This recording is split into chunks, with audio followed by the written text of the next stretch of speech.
Halo teman-teman, berjumpa lagi di channel Tips CPNS P3K. Di kesempatan yang baik ini, kami kembali akan berbagi informasi terbaru berkaitan dengan penetapan NIP P3K tahap 1. Silakan disimak sampai selesai untuk mendapatkan informasi dan penjelasan selengkapnya. Sebelum lanjut ke pembahasan, jangan lupa like, share, dan subscribe channel ini. Terima kasih. Baik teman-teman, langsung saja. Berkaitan dengan penetapan NIP untuk ASN tahun 2024, di sini ada edaran yang sudah dikeluarkan BKN, di mana edaran ini perihal usul penetapan NIP ASN untuk tahun 2024 anggaran 2024. Nah, kemudian di sini disampaikan dalam rangka penetapan nomor identitas pegawai atau NIP ASN sebagai tindak lanjut dari seleksi pengadaan ASN tahun anggaran 2024. Di sini disampaikan beberapa poin penting yang tentunya untuk penetapan NIP nantinya. Kalau kita lihat di sini, ini memuat info penetapan NIP bagi PNS dan juga P3K. Jadi, kita lihat aja poin-poin yang menjelaskan terkait dengan penetapan NIP P3K, yaitu di poin nomor 2. Di sini disampaikan bahwa berdasarkan Peraturan Pemerintah Nomor 49 Tahun 2018 tentang Manajemen P3K, antara lain menyebutkan bahwa pelamar yang dinyatakan lulus seleksi diangkat sebagai calon P3K oleh pejabat pembina kepegawaian dan diangkat sebagai P3K setelah mendapat persetujuan teknis dan penetapan NIP P3K dari Kepala BKN. Nah, tentunya untuk penetapan NIP ini bagi rekan-rekan honorer yang sudah dinyatakan lulus di P3K tahap first.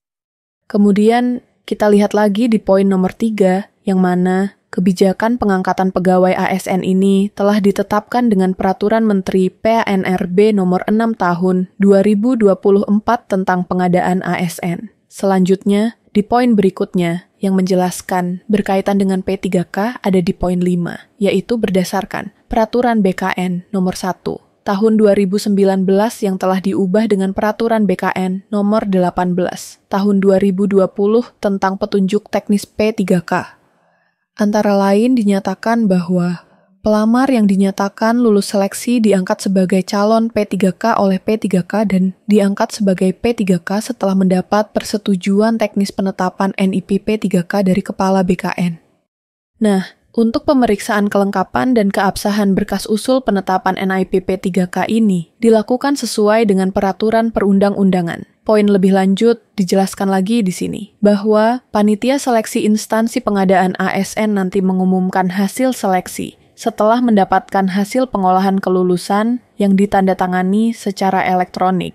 Ini tentunya sudah berlangsung ya teman-teman. Kemudian teman-teman itu melaksanakan pemberkasan penetapan NIP ASN. Selanjutnya, di sini juga disampaikan berkaitan dengan pelamar yang dinyatakan lulus agar mengisi DRH serta menyampaikan kelengkapan dokumen yang semuanya dilakukan secara elektronik ya teman-teman melalui sscasn.apom.bkn.go.id.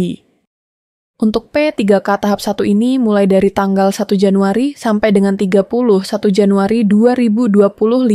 Jadi, bagi teman-teman yang sudah dinyatakan lulus tahap 1, silakan menyelesaikan proses pengisian DRH-nya. Tentunya ini berkaitan dengan usul penetapan NIP ASN nantinya. Adapun kelengkapan dokumen yang tentunya teman-teman sudah persiapkan, karena setiap instansi sudah menyampaikan berkaitan dengan dokumen-dokumen yang harus dipersiapkan oleh pelamar yang lulus untuk penetapan NIP ASN, seperti pas foto, ijazah asli, transkrip nilai, DRH, surat pernyataan 5 poin, surat pernyataan 1 poin untuk P3K, surat keterangan catatan kepolisian, SKCK, surat keterangan sehat jasmani dan rohani, dan seterusnya, yang tentunya teman-teman sudah mempersiapkan. Nah, berkaitan dengan penetapan NIP ini, nanti penyampaian dokumen usul penetapan NIP ASN ini dilakukan melalui Sistem Informasi Aparatur Sipil Negara, di mana instansi dapat melakukan submit atau usul setelah seluruh dokumen pendukung terpenuhi. Untuk usul penetapan NIP ASN ini, untuk P3K tahap 1, itu mulai dari tanggal 1 Februari sampai dengan 28 Februari 2025. Jadi, mulai bulan depan ada usul penetapan NIP bagi rekan-rekan honorer yang sudah dinyatakan lulus tahap 1 di tahun 2024 yang lalu. Kemudian ada pelamar yang bertanya, apakah ini termasuk progres penerapan NIP bagi P3K paruh waktu?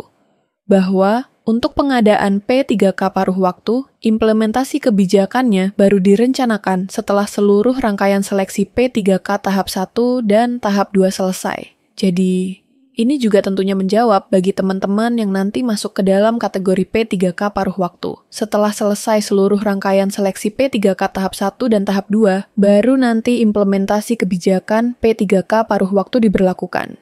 Hal ini teman-teman bisa cek dalam Keputusan Menteri PAN RB nomor 16 tahun 2025 tentang P3K paruh waktu. Jadi, silakan teman-teman baca kembali keputusannya terkait dengan isi dari keputusan yang dicantumkan di dalam Kemenpan nomor 16 tahun 2025. Karena sesuai dengan edaran yang sudah disampaikan BKN, jika teman-teman tidak melakukan proses pendaftaran, nantinya BKN memberikan warning. Bagi teman-teman yang masuk dalam database BKN, jika tidak melakukan pendaftaran, maka akan kehilangan status prioritas untuk diangkat menjadi P3K. Jadi, jangan sampai teman-teman melewati kesempatan yang sudah diberikan oleh pemerintah melalui BKN terkait dengan penataan non-ASN, terlebih khusus bagi rekan-rekan honorer yang masuk dalam database BKN untuk mengikuti seluruh tahapan seleksi P3K, yaitu di P3K tahap 2. Silakan dicek akunnya yang sudah dibuat untuk menyelesaikan proses pendaftaran. Bagi yang belum membuat akun tetapi masuk kriteria pelamar untuk mendaftar tahap 2, silakan lakukan proses pendaftaran. Nah, itulah terkait beberapa informasi berkaitan dengan penetapan NIP bagi P3K tahap 1 yang sudah ada edarannya dan informasi P3K paruh waktu. Semoga informasi ini bermanfaat. Jangan lupa bagikan ke teman-teman yang membutuhkan. Terima kasih.